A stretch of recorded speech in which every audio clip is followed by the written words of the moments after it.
Здраво на сите, по четврти пат. Знаете како е процедурата, ве прашувам дали се слушаме, дали се гледаме убаво, а некој од вас најбрзиот што е на прсти, треба да ни одговори да, ве слушаме, ве гледаме. Дали не слушате, дали не гледате? Проверка. Океј си е, супер. Фала на тројцата до сега. Здраво по четврти пат, јас сум Зотовски Блажен, советник за сува градба во Кнауф. Четврта епизода од серијата вебинари, сезона 2019-2020. До некаде и во склад со она што се случува, епидемијата на корона, се гледам и си комуницираме од канцеларија, од удобноста на канцелариското столче или фотелјата. Денес имаме исто интересна тема за која што поводот беа последниве ветришта кои што направија малку штета низ Македонија, а причини има секогаш многу. Една од причините, најважната е растечката свест за квалитетот во фасадите и морам да кажам во последниве години се по-специфични барања за фасадите, како пигмент, како боја, како рапавост. Денеска не ми е гостин, ова е негова канцеларија, ко домаќин на вебинарот ни Александар Николовски, советник за прашкасти материјали и раководител на целиот оддел за прашкасти материјали и технички советник за цела таа технологија во последниве 13 години во Кнауф. Поздрав и од моје име до сите вас, до сите присутни.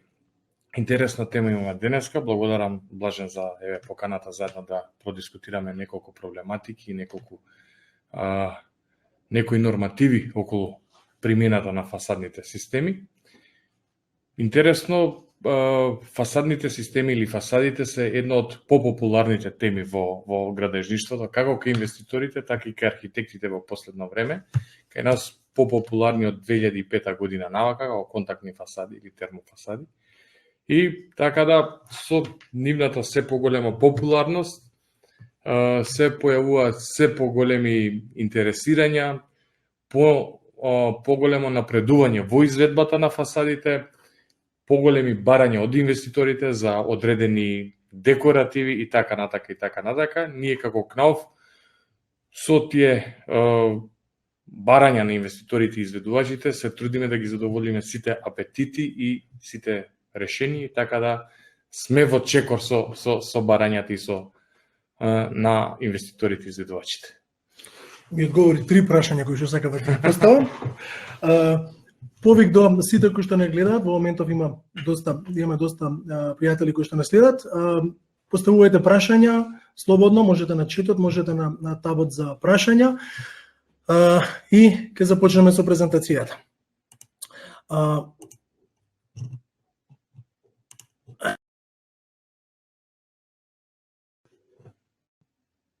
Супер. Ако нешто случајно се прекине, слободно информирајте не. Јас ќе почнам првите неколку слайдови да ве воведам во темава. Како архитекти знаете дека енергетската ефикасност на објектите е она што највеќе во Македонија ја промовираше употребата на контактни фасади, што е многу логично, додека цела регулатива трга од еден основен порив на сите нас како инвеститори и проектанти, објектот да ни заштеди енергија. Нашиот објект, објектот од нашиот проект или нашиот дом да заштеди што повеќе енергија. Ова е еден интересен слайд кој што ни покажува каде се губи енергијата од еден објект. Гледате дека низ оџакот неповратно си одат 14%. Низ прозорите купно 25%.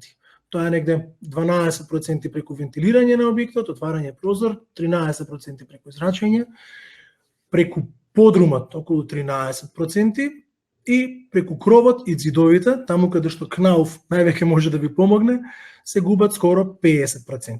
Денеска сме тука за фасадата, значи за ѕидовите.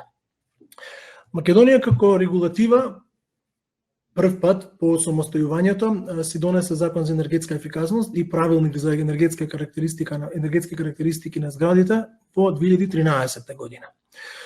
Многу голем труд вложен од креаторите на на правилникот и правилник кој што можам да кажем дека практично заживеа и ја поткрена свеста за енергетска ефикасност во објектите.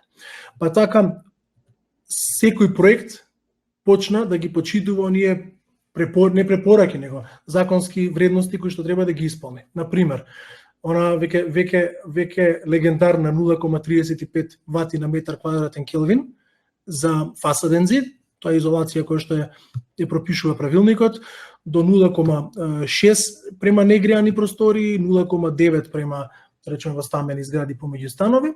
Во принцип, ова е сосема доволна изолација да се постигнат оние минимални параметри од 65 киловати на метар квадратен годишна потрошувачка на струја, а за оние што не следа минатата недела кога зборевме за опасностите од мувла во објектите, тоа е сосема доволна изолација на контактна фасада да се избегне да се избегне опасност од појавување на мувла на било кој дел на објектот. Сега, практично што значи 0,35 вати на метар квадратен Келвин? Тоа е параметар, значи изолација, која што може да се постигне во пракса, ќе збориме за неколку најчести технологии во Македонија, со три типа на зидови. Доколку се користи некаков керамички блок на фасадата, за да се постигне 0,35 вати или помалце, треба да се употребат околу 10 см од најчесто употребуваните изолацијски материјали. Полистирен, експандиран или камена волна. Ако истата контактна фасада треба да се постави на пенобетонски блок, кој што има малце подобра термичка изолација од керамичките блокови, доволно да се употребат 8 см. Или во следниот семинар, во следниот вебинар кога ќе зборуваме за сувомонтажни фасадни зидови, ќе го видиме во детали, детално ќе го разгледаме и низ примери Knauf сувомонтажниот фасаден зид W333, кој што има ширина од само 14 см и кој што е исполнет со минерална волна. Тој зид со само 4 см, со само 6 см полистирен или минерална волна веќе паѓа на одлични 0,22 вати на метар квадратен Келвин. Нешто што е доволно за, да речем, за многу по-високи нивоа на енергетска ефикасност на објектите. Ве навлеков малку да на размислување за енергетската ефикасност и контактните фасади, а сега му препуштам маусот на Александар, на кратко да ви ги презентира нашите системи и начините на нивна изведба. Сале? Благодарам, Доđe. Knauf е производител на комплетни фасадни системи, како со стиропор или подобро би рекол класиката на фасадни системи во Македонија и нешто понапреден фасаден систем со изолација минерална волна. Значи од лепило до завршен слој комплетно Knauf, како со стиропор, така и со камена волна. При тоа, во двата случаи, Knauf има свој систем кој што е ета сертифициран или регистриран во Европската организација за техничка докажаност. Накратко, пресекот го гледаме како изгледа една фасада. И двата система, во двата случаи имаме речиси идентична имплементација на системот. Значи се користи лепило за изолацијскиот материјал, изолацијски материјал дали е стиропор, дали е минерална волна, сето тоа изолацијски материјал утиплуван, користење на армирачки слој или надизолацијски материјал армирачки слој, кој што е доста важен во амортизирањето на термичките и механичките влијанија на фасадата.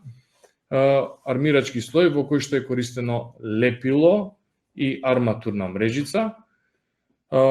Сакам да потенцирам дека во овој армирачки слој задолжително треба да влезе лепило кое што е микроармирано, односно лепило кое што има стаклени влакна во својот состав.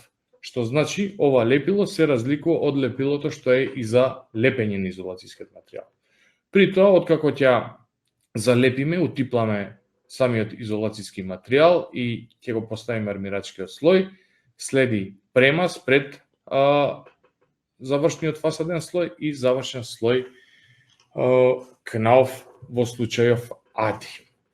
Сите тие ова како пресек на фасаден систем, сето тоа е збогатено и со овие компоненти на аголни лесни, почетни профили, окапни лесни и популарните апу лесни за контакт на фасадниот систем со стиропор. Сето тоа е производство на Knauf и сето ова заедно како систем, би рекол од некаде 9 компоненти кои што Knauf го сертифицира во Европската организација за техничка докажаност, се испитува на разни временски услови и сето тоа како систем го добиваме за употреба.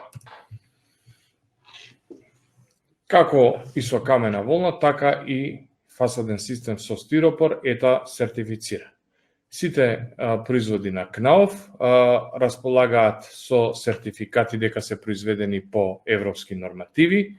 На пиктограмиве можеме да видиме дека се работи тоа за паропропусни материјали, кои што микроармирани материјали кои што обезбедуваат дишење над зидовите и при тоа се појачани за површински оптеретувања, односно појачани со стаклени влакна во својот состав. Минатата недела разрешивме една дилема. Многу често кога ни се јави некој човек и ни рече им се појавува мувла или влага дома, он мисли дека влагата му доаѓа од надвор, му влегува внатре. Разрешивме дилема дека тоа е влага која што ние ја создаваме дома и која што кога има паропропусен фасаден систем, лесно го напушта објектот. Кога има помалку паропропусен или не паропропусен систем, веќе станува проблем на внатрешноста на објектот. Токму така, фасадата треба да обезбедува што повеќе паропропусни материјали, за да може таа водена пареја што се генерира во секој дом, да може што побрзо и полесно да излегува кон надвор, а при тоа да се запази и енергетската ефикасност. Веројатно, разговарано на таа тема и претходниот пат, ние едно нормално семејство, 4-члено семејство, е редовен производител на водена пареја со секојдневните потреби, значи со самото движење, со самото дишење, туширање во бањата, готвење, се произведува таа водена пареја и затоа е потребно да имаме што попаропропусни материјали во надворешните ѕидови или во фасадата, за да не ни настанува, ајде да кажам тоа, потење на објектот или таа кондензација и зафаќање на мувла во просторот за домување, односно најчесто тоа доаѓа кај бетонските греди, каде што се акумулира таа влага. Затоа, дури и фасадните материјали, тоа со една посебна норма во регулатива, значи се дефинира степенот на паропропусност на секој материјал и ќе кажам дека Knauf е од пред 3 години во целост го отфрли акрилниот или популарно наречениот пластичен абрив. Ние сме производители на дисперзивни завршни фасадни слоеви со висок степен на паропропусност, односно сите пастозни фасадни слоеви на Knauf се највисок степен на располага со највисок степен на паропропусност, односно со V1 коефициент на паропропусност на завршниот слој.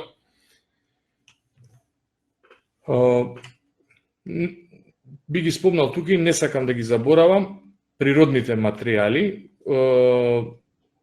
Најстаро користените тоа се минералните завршни фасадни слоеви, кои што се во вреќа и нели со замешување со вода добиваме минерален малтер, кој што има многу висок степен на паропропусност, меѓутоа е, би рекол, по недостаток на овој материјал е тоа што нема толку голема водоодбојност, па затоа при користење на ваков минерален малтер на фасаден систем се препорачува, односно задолжително е да се премачка со фасадна боја, која што исто така располага со коефициент висок степен на паропропусност.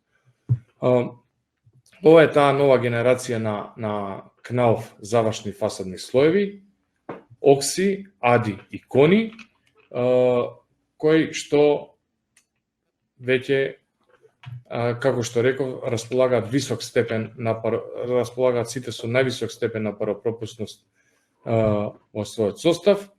Разликата помеѓу нив е по степенот на водоодбојност. Сите имаат од силоксан до силикон како полнило во својот состав и ги задоволуваат највисоките барања во еден фасаден систем во полето на водоодбойност и паропропусност. Сето тоа е изложено на самото пакување со една CE табела, каде што можеме да видиме, да кажеме, личната карта на овој материјал за колкав степен на паропропусност, колкава адхезија и до 4 пати повисока адхезија во контактен систем со камена, во фасаден систем, ги задоволуваме, значи, и највисоките барања при изведба на една фасада. Би го представил тука и херојот на Кнауф, Ади, како најголем херој од оваа генерација и со име Ади. Дел од изведувачите кои што имаат претходно работено во Германија, може би го сретнале овој производ, веќе од пред 3 години се произведува во нашата фабрика на Кнауф во овој регион, Кнауф Земун, и од тука доаѓа на македонскиот пазар. Зошто е Ади за сите фасади? Иновативна формула со силиконско полнило, има висок степен на паропропусност, највисок степен на паропропусност, и тоа ни овозможува да го користиме како на фасади со изолација стиропор, така и можеме да го користиме во фасаден систем со камена волна.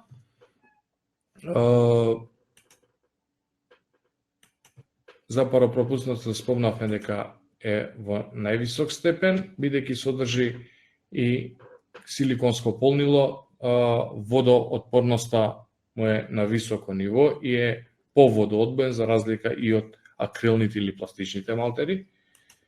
Значи дека водата воопшто не се не задржува на површината, не се ни впива. Воопшто самиот силикон дозволува, би рекол, оној ефект на Адамов лист, таа да проклизува по неговата површина и при тоа да се одводнува фасадата. Нема предност тој да рекли да ја пере фасадата. Апсолутно така, да. Само перечка. Многу важно во Македонија. Самото присуство на силикон во составот на Ади овозможува да имаме поголема трајност на боите и подобро самиот завршен фасаден слој да ги носи боите, така да доколку потребиме појарки бои на фасадата, тие подолг период ќе останат автентични.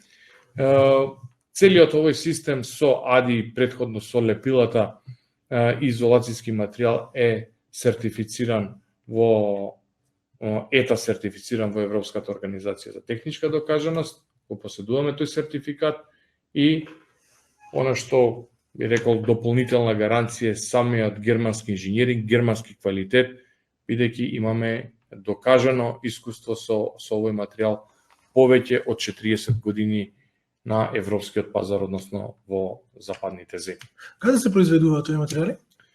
Ади првенствено е од матичната фабрика Кнауф Ипхофен, и рецептурата на Ади во овие години е превземена од нашите братски фабрики и се произведува уште во 2 фабрики во Европа, во фабриката Кнауф Земун и Кнауф Белхатов Полска.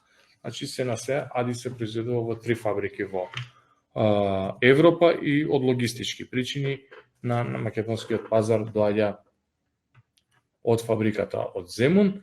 Вака изгледа тоа пакување и самата символика, значи за германската технологија истакната на самото пакување. Затоа ќе речеме дека Ади е за сите фасади и за квалитетни фасади.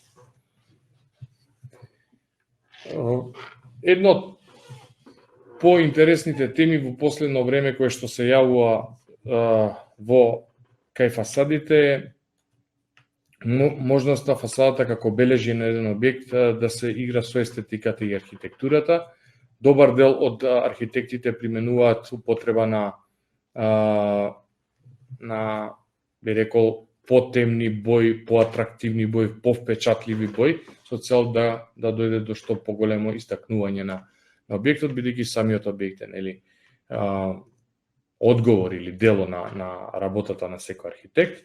Меѓутоа, примената на темни тонови, на нијансата, некогаш знае да предизвика и опасности, па затоа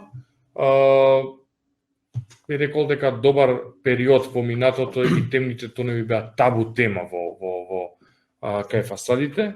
Кнаов со својот инженеринг, работејќи на оваа проблематика, најде решение за овие ситуации, при тоа да сервираме и на инвеститорите и на архитектите фасаден систем кој што може да се нијансира во темни нијанси, а при тоа да не предизвика опасност за стабилноста на самиот фасаден систем. Порано дури и за коли се плашаа луѓето. Црна кола во Македонија никако. Значи сега дури таа опасност и во фасади ја отстранивме.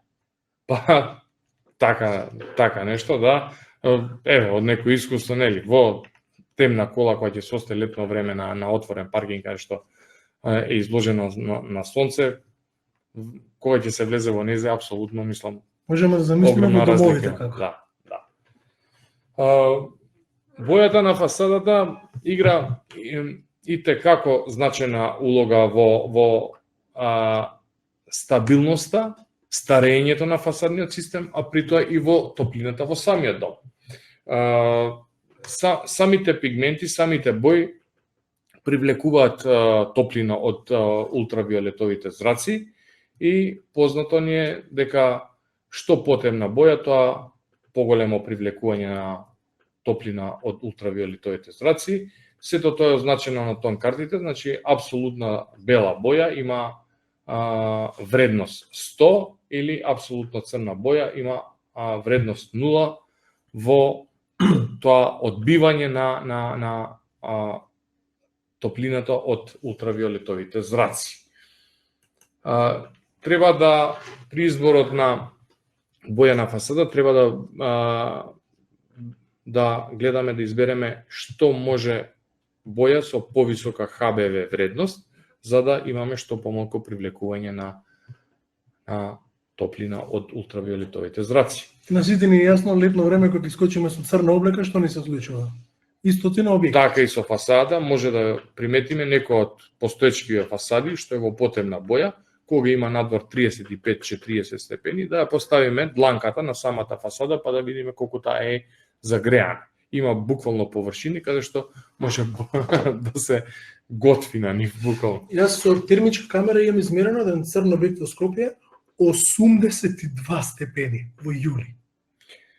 Па мерењата кои што ги правиме во развојот како кој развивавме ТСР технологијата, на 30 ги правивме на 35 степени Целзиусови, антрацит фасада се загреа до 78 степени на површински.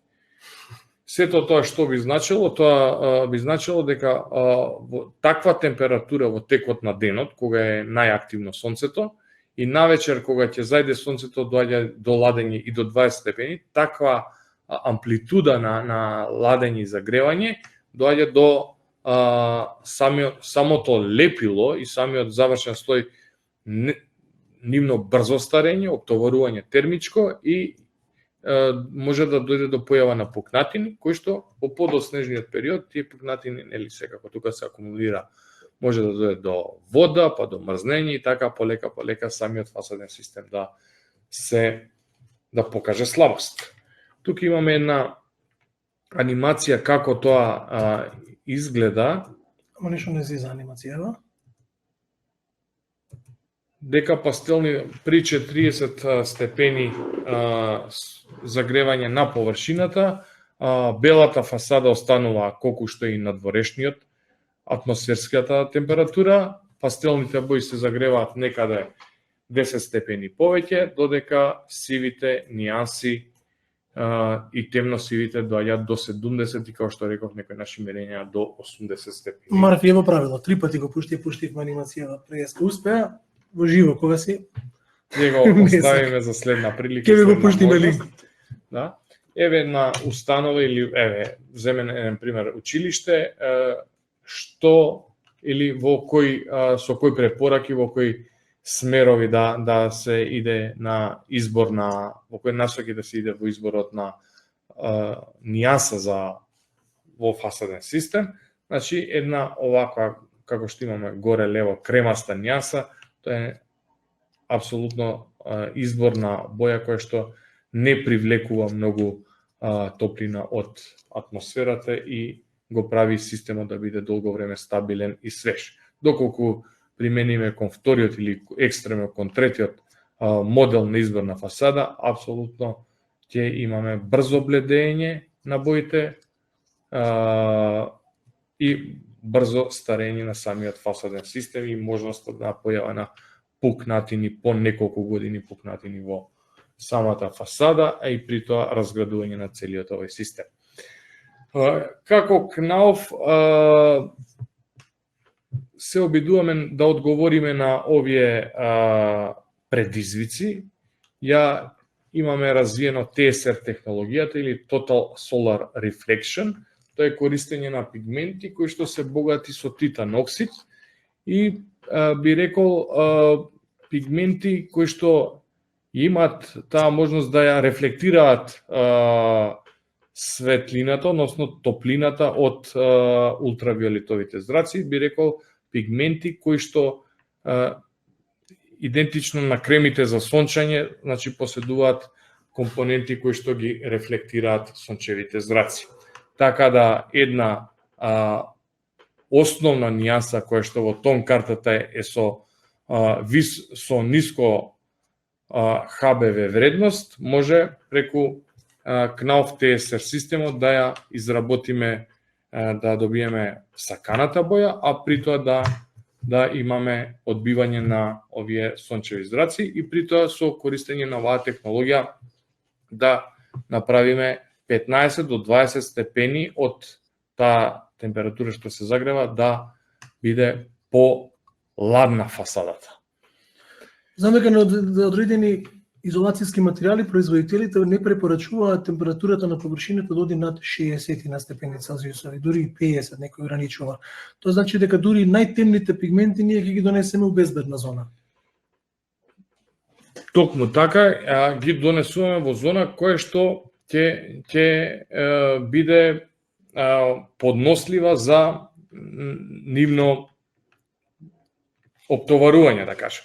Така да, ако речеме, не верувам дека ќе дојде до избор на црна фасада, и ние самите советуваме да не дојде тоа, меѓутоа овие темни сиви или антрацит нијанси, кои што може да се загреат и до 80 степени Целзиусови на површината, со примена на TSR технологијата може да дојде да имаме максимум до 60 степени површинска загревање. Меѓутоа се тоа зависи од изборот на нијансата. Како се изведува тој систем? Класично термоизолацијска фасада, при тоа што се користи како завршен слој АДИ во бела нијанса, а фасадната боја е КНАУФ фасадол со TSR технологија, односно КНАУФ фасадна боја, која што е пигментирана токму со овие пигменти како што пред малку ги спомнав. Значи помагаме во трајноста на објектот, помагаме во трајноста на пигментот, трајноста на изолацијскиот материјал и да не заборавиме, пошто го дадов уводот како преку енергетската ефикасност, подобруваме енергетската ефикасност на објектите. Дури до тоа ниво што ја размислиме како проектанти, со која проектна температура го планираат, го димензионираат ладењето или грејењето на објектот машинските инженери. Ако они земаат летно време 35-36 степени Целзиусови на воздухот, ако им потребите темен пигмент без TSR технологијата, веќе им ја дигате на 60-70 преку ден. Да не се чудиме зашто не може климата или било кој разгледен уред да постигне на објектите. Со ова ги ладиме. Токму така, при избор на една вака ризична нијанса на фасада, а доколку се примени TSR технологијата, може да доведеме површинската температура, односно температурата во самата просторија што е предмет на ладење и на грење, да биде од 2 до 4 степени поладна, за при тоа да самиот систем на ладење и грење да има помалку работа.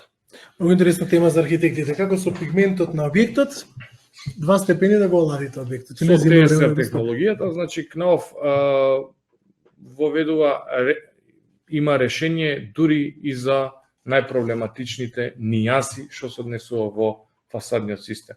Веќе Како што се овие?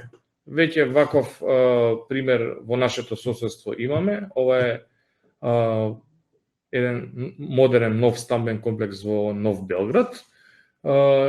Примена минатата година, веќе оваа година се примени овој систем и во Скопје на објектот на кеот на реката Вардар спроти Александар Палас, објектот на Борта, значи ја применија оваа технологија, каде што самиот проект беше замислен со доста темно сива нијанса и инвеститорите се одлучија за користење на Knauf TSR система. Остана на елегантната антрацит нијанса, а добија траен објект со сите сертификати и докази. Бидејќи е на јужна страна и има тука чиста јужна страна на Вардар. Да. Целиот овој систем околу нијансирање на самите завршни фасадни слоеви е на располагање во 10 точки во Македонија, во градови, така да испораката на материјали до секој инвеститор и секој изведувач е многу лесна и брза. Knauf тон карта, која што во моментов располагаме со 750 нијанси на бој, што пастелни, што темни, што меки, земјени бој, така да изборот на бој е поприлично голем, можам да кажам еден од најбогатите со понуда на овие пазари. Како секогаш ви стојам на располагање да ви донесам тон карта да изберете за вашиот следен објект. Ќе ги спомнем и тука два производи на Knauf кои што ни даваат неограничени можности во изведбата на фасадата. Тоа се Knauf SM700 и Sockel Pro.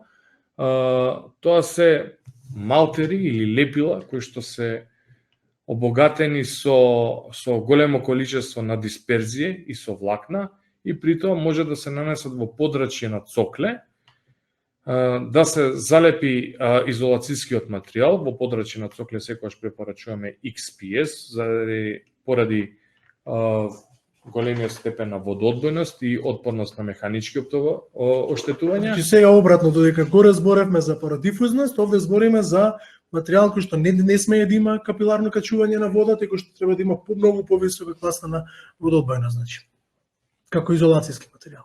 Така, и кој што бара поквалитетни лепила или лепила со поголема адхезија за да се залепат овие водоодбојни материјали. Самото лепило може да се нанесе на XPS, со него да се израбицира и така да остане во некоја форма и самото лепило е водонепропусно и може со ова лепило да се изведат и некои декоративни техники, кои што како на фасада, така и во внатрешни простори може да се израз. Сега во последно време интересен е индустријскиот дизајн, така да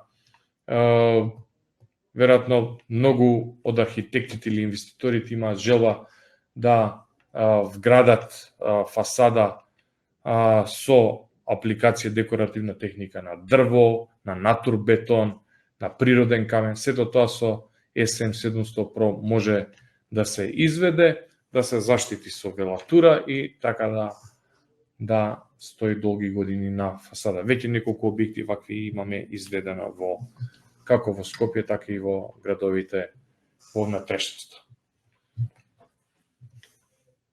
Ево материјалот како изгледа. И сега само да кажам дека на повеќе со објекти во Скопје, кои што беа направени во оној период кога беше популарна традиционалната архитектура бар на фасадите и феноменално изгледа, дури од многу близко може да се види реалноста на техниките.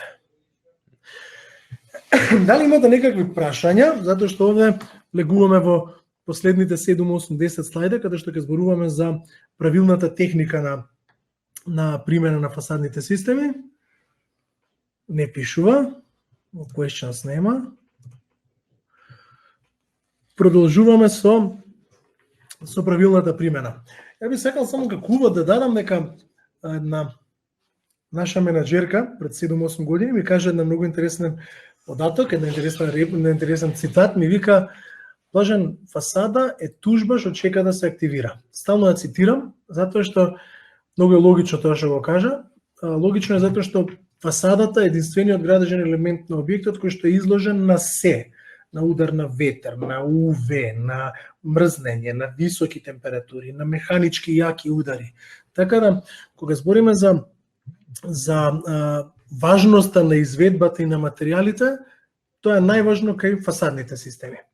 Реков, ги спомнав инцидентите кои што не натераа и ни дадоа повод да го направиме вебинаров. Оштетените фасади. Не се случи пред 10 дена еден малце појак, не малце, доста јак ветер, можда и еден од појаките. Македонија има максимум ветер до 97 до 100 км на час. Меѓутоа, кога фасадата не е изведена како што треба, тоа е сосема доволно да се оштети фасадата. Ова се неколку примери од регионов: Хрватска, Србија, Црна Гора. Ова се инциденти кои што се случајни поради некаква грешка во изведбата. Во Македонија, ова е во Црна Гора, ова се слики во Црна Гора. Ова се последни примери, една школа и една стамбена, една деловна зграда. Македонија нема да биде Македонија ако не насмее. Минатата недела се урна фасада врз автомобилот на Тошо Маленот, иначе немаше биде Мален ако не се урнеше на него.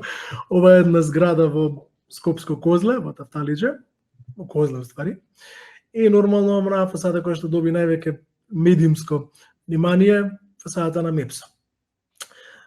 Ке следат сигурно истраги кои што ќе ни кажат што све било сгрешено во овие фасади, меѓутоа Александар ќе продолжи со неколку основни правила на извадба на системите, најчесто правени грешки и некои детали кои што се многу важни во изведбата и на кои што треба да брнеме внимание и во опишувањето на системите како проектанти и во изведбата како архитекти кои што се бават и со надзор. Зборевме за КНАУФ производите и колку КНАУФ како производител на системи на фасадни системи се грижи за благодет на самиот систем и за долготрајност. Меѓутоа сето тоа е полупроизвод како фасадни производи, се додека не биде вградено онака како што треба. Колку и да се добри производите, треба и добро да се вградат. Односно, би споредил со автомобилите, секогаш правиме споредба со автомобилите, колку и да автомобилот добар, треба и добар шофер да го вози, бидејќи ако даеме на почетник шофер или на неискусен, може брзо да се случи во прва опасна кривина да заврши кај што не треба. Така да, ние како КНАУФ се покрај производството што се грижиме и за правилна примена на фасадните системи, на правилно вградување. Како што видовме од претходните слайдови, самиот тој систем представува состав од некои 8-9 компоненти со сите тие аксесорис, лајсни, типли и разни типови на лајсни изолацијски материјали. Така да, како КНАУФ се грижиме за правилна примена. Морам да кажам дека како тема, ајде да кажам поактуелно од 2005 навака, брзо ги прифативме контактните фасади, меѓутоа самата правилна приредба на почеток беше доста по-табу тема, за да веќе времето не истренира, малце ни даде сигурност во изведбата на доста екипи каде е грешено или каде се појавиле по некое време аномалии, за да како тие во денешно време да ги надминуваме. Ќе почнам од првиот чекор при вградување на фасада, тоа е самото лепење на изолацијските плочи, без разлика дали се работи за стиропорни плочи или плочи од камена волна. Потребно е да се нанесе на самата изолацијска плоча лепило во вид на рамка и неколку погачи, така наречени погачи во централното подрачје на изолацијската плоча. Јас ќе ви покажам една убава мустра, малце поголема. Ова е реално, да. Природна големина. Да.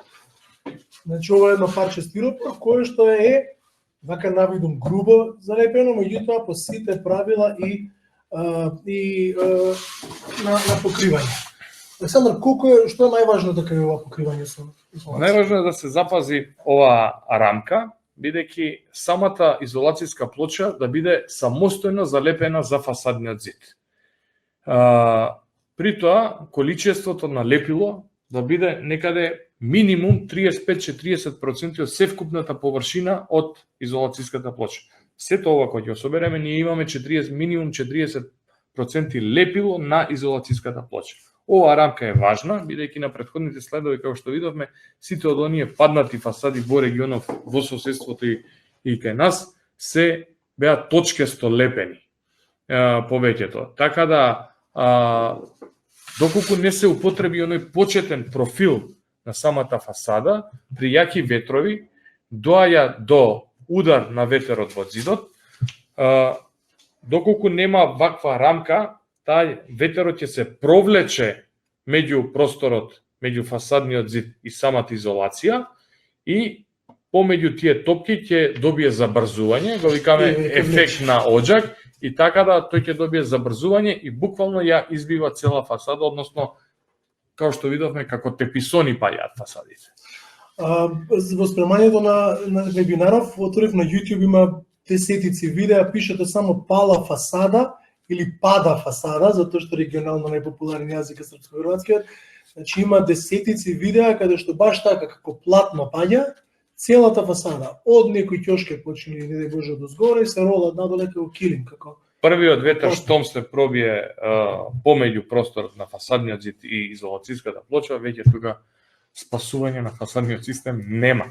Затоа е оваа рамка, секоја плоча самостојно си залепена и не дозволува протнување на ветрот помеѓу зидот и изолацијскиот материјал.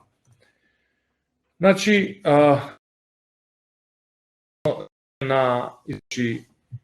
со така наречена рамка и неколку погачи во централното подрачје, севкупна покриеност на изолацијската плоча со лепило од 40%. Понатака, редење на изолацијски плочи наизменично, како и во зидаријата, да немаме преклопување на фуги од изолацијски плочи една со друга, туку најизменично поставување во хоризонтала, во аглите на самиот објект, пресретнување од една и друга страна, доколку работиме фасаден систем со 10 см изолација, значи 10 см во еден ред испуштаме и ги пречекуваат другите 10 см од другата страна на фасадата, во следниот ред нагоре обратно. Едната страна пушта подолга изолација, другата страна пречекува. И така да избегнуваме и тука разни влијања на ветар и евентуални оштетувања на фасадните системи. Типлувањето исто е задолжително. Често се случува користиме квалитетни лепила, дали треба типлување. Типлувањето не е само механичко прицврстување на изолацијските плочи со фасадниот зид, туку игра улога и во укрутувањето на самата изолацијска плоча. Знаеме, кога е на топло и ладно, телата се собират и се шират, така да изолацијските материјали како стиропор имаат можност кога е на висока температура, конвексно и конкавно да работат и затоа типлите служат за нивно укрутување. Какви се типови на типли има?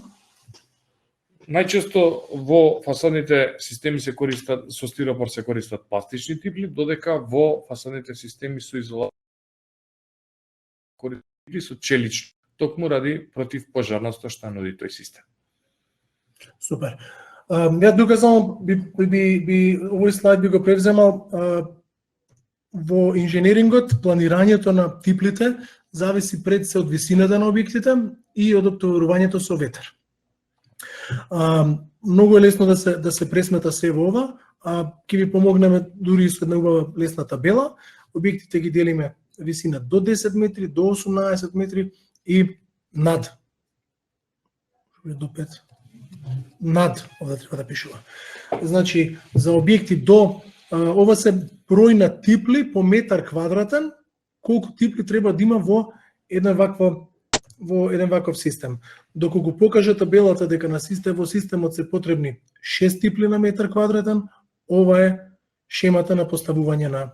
Секогаш типлите се поставуваат во подрачек на ивиците на изолацијските плочи, односно типла секогаш треба да поминува во подрачје на изолацијска плоча каде што има и лепило.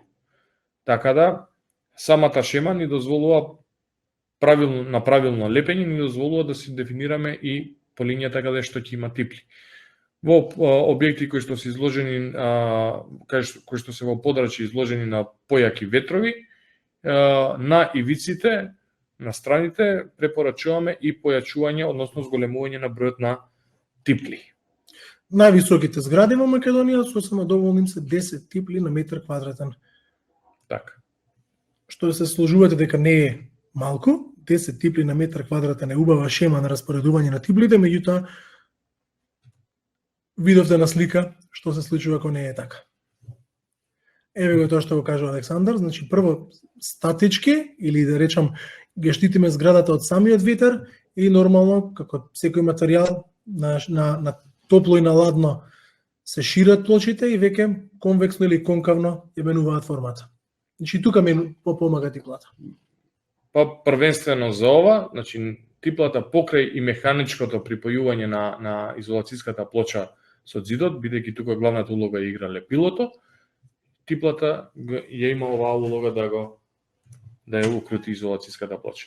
Ова е еден интересен детал околу многу чест. Армирањето на отворите во фасадниот систем, двојно или така наречено диагонално армирање при поставување на арматурната мрежица, отворите во аглите дополнително да се армираат со едно парче од 20 на сантиметри или еве како што изгледа како селотейп кога лепиме постер, за да се избегне крутата врска во аглите со фасадниот систем и појава на овие пукнати. Бидејќи ова верувам добар дел од изведувачите го знаат, меѓутоа малку го применуваат, оваа слика е честа појава на градилиштата. Арматурната мрежа или овој армирачки слој, армирачкиот слој што доаѓа над изолацијскиот материјал, би рекол ја игра најважната улога во еден фасаден систем. Тоа е тука каде што се амортизираат сите механички термички влијанија, како се поставува рабиц мрежата, со назабена глетарка се нанесува лепило на изолацијската плоча, благо се утиснува рабиц мрежата или арматурната мрежица во на оваа количина лепак, се обтегнува за да нема заробен воздух и се остава да се исуши. Утре дента овој армирачки слој се преглетува и така добиваме на сива куќа во која што е вграден изолацијски материјал и при тоа армирана изолација. Во оној период кој што Александар го спомна, период додека од доаѓањето на свеста за енергетска ефикасност до реалното обучување на екипите, многу често се случуваше прво мајсторите, фасадерите да пуштат мрежата, па преку нив да одат со лепак, и тоа беше период кога имавме многу рекламации на фасадните системи. Мислам дека располагаме со слика што доаѓа во такви, ќе видиме понатака. Ова се најчесто правените грешки. Најчесто правени грешки, доколку ни се појави од X причини простор помеѓу две изолацијски плочи, да се избегне полнење на оваа фуга, прво да се избегне фуга, нели, појава на фуга, а второ опасно е или непосакувано е оваа фуга да се наполни со лепило, бидејќи добиваме термомост, кој што и понатака ќе видиме како ни се отсликува. Во овие случаи препорачуваме полнење на оваа фуга со ниско експандирачка пурпена или одсекување на стиропор од друга плоча и вметнување во овој празен простор. Ја би сакал само едно нешто да објаснам, што се случува ако се деси ова. Објектите, било кој објект, деловен, стамбен, зимно време, воздушниот притисок во објектите е повисок од воздушниот притисок надвор. Замислете ги вашиот дом, вашиот објект, замислете го како еден балон кој што е надуван и сака воздухот од тој балон сака да излезе надвор. Ако не оставите фуга, тој воздух мора да остане внатре, нема каде да избега влагата. Ако оставите ваква фуга, дел од таа влага ќе помине низ оваа пукнатина и на местото каде што ќе излезе ќе предизвика кондензи промена на бојата. Без разлика дали се работи за пародифузен лепак или не, таква акутна влага ќе помине и ќе направи некаков проблем. На следниот слайд ќе видиме каков. Еве, случај каде што ни се отсликуваат сите изолацијски плочи, тоа затоа што речиси ке секоја изолацијска плоча тука е исфугирана со лепило. Тоа лепило не било доволно суво кога се нанел и завршниот фасаден слој и при влажно време ни се отсликува буквално секоја плоча. Ова беше честа слика и се уште се наоѓа. Се гледаат трагите. Меѓутоа, во поново време се внимава, изследувачите се запознаа со оваа проблематика, се подигна свеста и се избегнува во најчести случаи.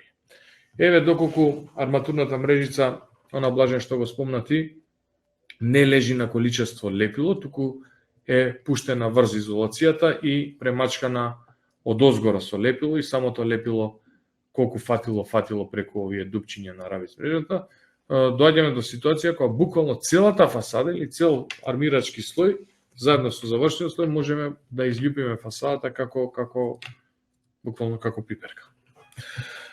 Правила кои што ги слушнавте се правила на изведба.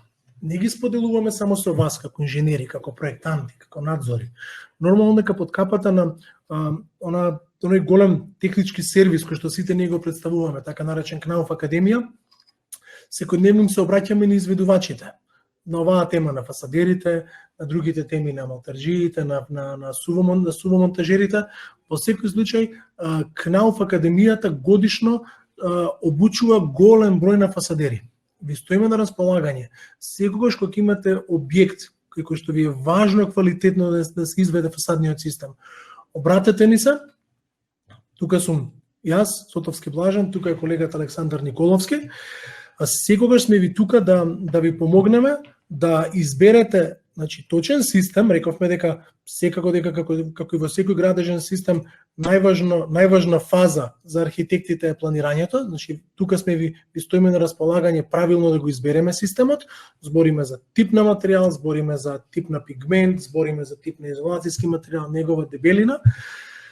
Тука сме секогаш да ви препорачуваме и екипа која што ќе може да ви го изведе објектот. Или доколку имате екипа со која што често соработувате, да ја посетиме, да ја одржиме обука и да ја подсетиме или да ја научиме на деталите кои што значат квалитет и издржливост на системите. Фасадата, пак ќе повторам, систем кој што не трпи грешки и импровизации. Оние често правени грешки по дефиниција секогаш прават проблем и прават оштетување на фасадата. Ова што го покажавме се најчесто правени грешки кои што во 100% од случаите ќе резултираат со некаква последица. Ви благодарам на вниманието. Сали нешто за крај? Па јас само ќе додадам дека за овие повеќе од 10 години кога што ги застапуваме фасадите на македонскиот пазар, се сретнавме со многу изведувачи, работевме на нивна едукација, на едноставно применување на правилниците за вградување на фасада. Располагаме со дузина соработници кои што ги поминаа нашите едукативни процеси во нашите тренинг центри и во Сурдулица и во фабрика Земун и тука во Скопје. Доста референтни објекти изведовме и стоиме на располагање доколку имате потреба во соработка од објаснување на системот на примена, избор на системот до негова квалитетна примена и вградување, да комуницираме заедно, да добиеме еден перфектен фасаден систем и перфектен објект. За крај ќе ве оставиме со едно убаво видео, од должина на прилика 9 минути, видео во кој што ќе видите правилна примена на контактна фасада, со сите елементи на системот кои што Александар ја кажа, со вистинска работна рака, како што Кнауф ги обучува своите изведувачи. Во 9 минути погледнете како сето тоа изгледа. Пак ќе повторам, ви стоиме на располагање за помош во проектирањето, помош во планирањето, па на крај до помош во изведбата. Благодарам за вниманието, останете здрави, се слушаме, се гледаме следната недела. Реков дека ќе зачестиме со вебинариве, кога веќе здравствената ситуација во државата не ни дозволува да се гледаме во живо на поголеми собири. Ќе се видиме следната недела на погорлива можеби тема, поинтересна. Меѓутоа ова е тема која што е многу важна во градинштвото. Да оставаме со видеото. Ако имате време, изгледајте го. Ќе го видите сето ово што го зборевме сега теоретски, ќе го видите на дела. Фала многу, имајте пријатен ден.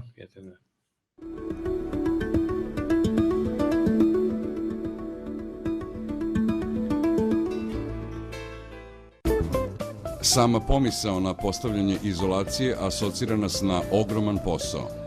Međutim, sa Knauf Insulationom ugradnja ide brzo i lako. Opšta važeća ispitivanja valjanosti podloge za nanošenje fasadnog termoizolacionog sistema su pregled okom, metoda brisanja, probe grebanja i paranja, proba kvašenja i ispitivanje ravnosti podloge. Ispitivanje ravnosti se vrši mernom letvom, kako za novogradnju, tako i pri rekonstrukciji fasada na postojećim objektima. Vršimo kontrolu odstupanja fasadne površine od vertikalne ravni. Sva veća odstupanja moramo ispraviti klasičnim malterisanjem ili upotrebom različitih debljina izolacionog materijala, a ne dodavanjem veće debljine lepka prilikom lepljenja ploča kamene vune. Ova ispitivanja se izvode na nekoliko mesta na podlozi po sistemu slučajnog uzorka. Prvi red izolacionih ploča od kamene vune na objektu se zaštićuje aluminijumskim početnim profilima. Obavezna je horizontalna nivelacija profila kojom se stvara dobra osnova za dalje postavljanje ploča. Početni profili se mehanički pričvršćuju za zid. Ukoliko je zid nedovoljno ravan, postavljaju se distanceri da bi se dobila vertikalna nivelacija fasadne ravni prethodno određena pomoću viska i konca. Treba voditi računa da širina početnog profila odgovara debljini ploča kamene vune.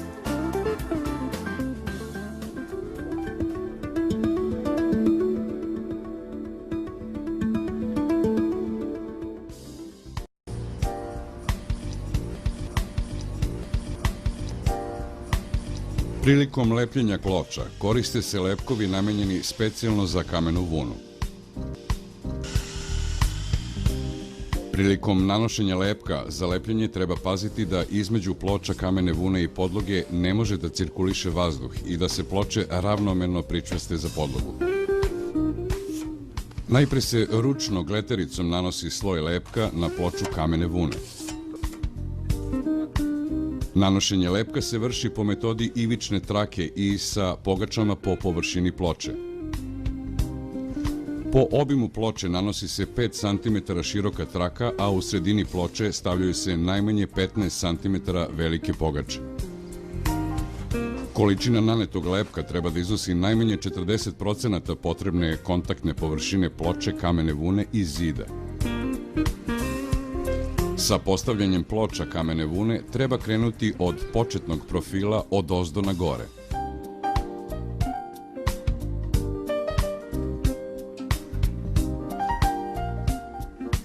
Nakon što je ploča zalepljena, proverava se njena vertikalnost.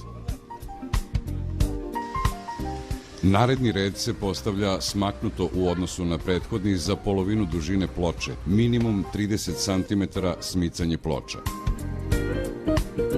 Ploče postavljamo tesno jednu na drugu. Na ivicama zgrade ploče treba postaviti tako da one čvrsto prijanjuju na podlogu i da spojevi ploča ne pređu ivicu fasadne ravni. Posebnu pažnju treba posvetiti postavljanju ploča kamene vune oko otvora na fasade. Ploče kamene vune ne smeju prelaziti ivicu u otvorima zidova.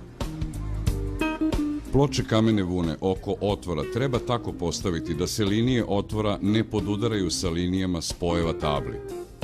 To se postiže ukrajanjem i postavljanjem cele ploče oko otvora. Na taj način sprečavamo pojavu pukotina u uglovima otvora u sloju završnog maltera. Kod otvora oko prozora, kod kojih je stolarija uvučena u odnosu na ravan fasade, izolacioni materijal u debljini od najmanje 3 cm mora da se postavi na špaletnom delu. Ovo se odnosi na nove objekte i na objekte u rekonstrukciji gde je to moguće. Na ovom objektu nije izvršena izolacija špaletni zbog zatečenog stanja. Nakon lepljenja ploča kamene vune pristupa se njegovom mehaničkom pričvršćivanju za podlogu uz pomoć tiplova za kamenu vunu. Sa bušenjem rupa za tiplove treba početi tek posle dovoljnog očvršćavanja lepka. Vrstu tipla treba odrediti prema vrsti podloge. Potreban broj tiplova je 6 komada po kvadratnom metru, odnosno 3 komada po ploči. U ivičnim zonama potrebno je postaviti 8 komada po kvadratnom metru zbog jačeg strujenja vetra. Nakon lepljenja i tiplovanja ploča kamene vune vrši se ugradnja sledećih profila oko otvora na fasadi. Špaletni, ugaoni okapni i ugaoni profili. Ugaoni profil sa integrisanom staklenom mrežicom utiskuje se u sloj lepka debljine 2 mm koji se nanosi u širini samog profila i mrežice.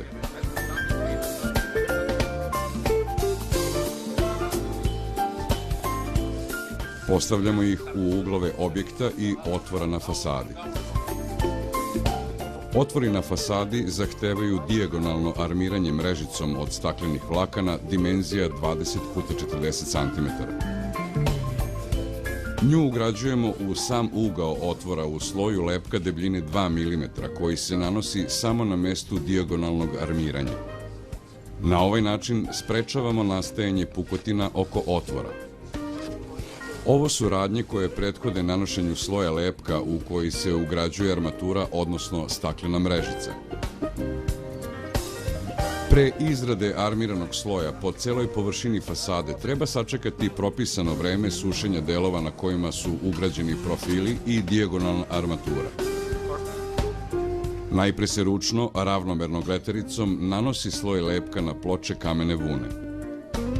Lepak se nanosi po vertikali odozdo naviše, po visini objekta.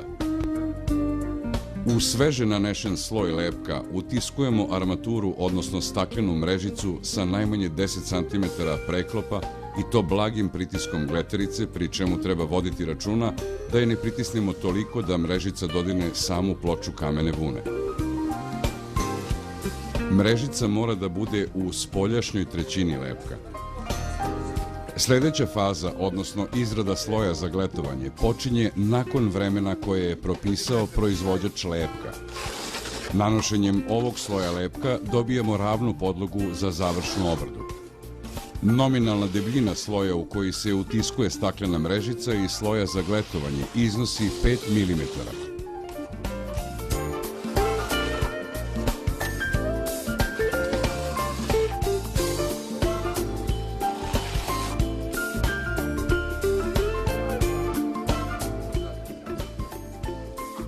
Osnovni premaz nanosimo nakon potpunog sušenja armiranog sloja, u svemu prema preporukama proizvođača.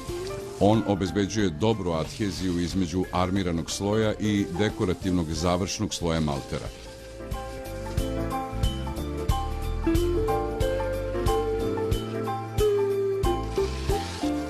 Veoma je važno napomenuti da nije dozvoljena upotreba akrilnih dekorativnih maltera u fasadno-termoizolacionom sistemu sa kamenom vunom.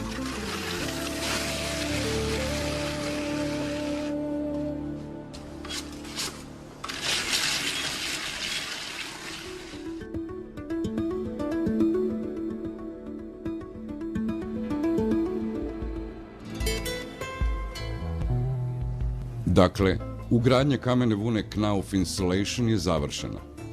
Sada je kuća pod termičkom, zvučnom i protivpožarnom zaštitom. Domaćin je našao pravo rešenje za svoj dom, porodicu kao i životnu sredinu. Kroz 4 do 5 godina ova investicija će mu biti vraćena kroz uštedu toplotne energije.